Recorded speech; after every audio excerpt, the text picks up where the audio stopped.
you are a leader in any capacity, in any region, being spiritual, political, or whatever, I need you to see it as a privilege to lead.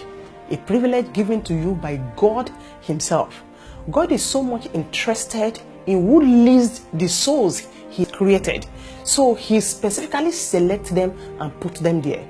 At times, somebody may manipulate himself into a particular leadership position, yet if God does not approve it, he or she will never be there. No wonder the Bible says God ruled in the affairs of man, and He giveth the leadership to whosoever He wishes. Imagine that He picked up Nebuchadnezzar, the same king you see as a heathen king. The Lord picked him up, He called him His servant, He ordained him, He commanded His own kings, the Israelites. He said, go and be under him. God chose him. If God has chosen you to be a leader, a political leader, a spiritual leader, a leader in any capacity, He's interested in what you do with that position. And listen to me very carefully.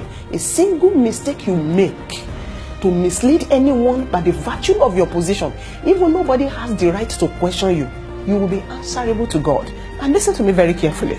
Not only you, your generations will be involved, because that position has to do with the life God cherishes, the life God is interested in, the lives He created by Himself. Don't be careless as a leader. It's a great danger in the presence of the Lord. And also listen to this. Whatever you do as a leader that deprives anyone, that puts anyone into pain, you will answer for that. And if you are not available to answer, remember that what you do now, you will automatically put your children and children to appear before God and be answerable to what you do. God takes leadership with all seriousness. Don't joke with it. Jesus emphasizes for you to know how important it is when it comes to leadership and God. He said, any one of you that mislead any of these young ones, it is better a huge stone is hung upon his neck and he's thrown inside the sea.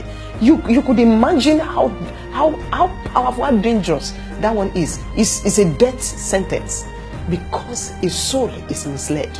Don't mislead as a leader. Even if you are a political leader, whatever nation you are, it is a privilege for you to make life easy for people. If you scoop out money for yourself, gather wealth for yourself, a wealth you gather that does not belong to you, deprive somebody somewhere. Somebody will suffer for it somewhere. You will be answerable to God if you meet yourself in that position. And let me quickly say this to all spiritual leaders. I thank God for your life, but be very sensitive. Anyone that is led under your leadership, forget about it. Everyone may applaud you to be anointed. Everyone may celebrate you as a good preacher. But before God Himself, if you mislead anyone, that single soul you mislead can disqualify you for life, no matter what you have done for years. Be very, very sensitive. God is interested in what you do as leaders. Take it seriously. If your parents are leaders, I especially advise you to be concerned with what they do with that privilege of leadership, why they are in the position. The reason is because whatever they do, good or bad, is like building a future, not only for themselves, also for their children.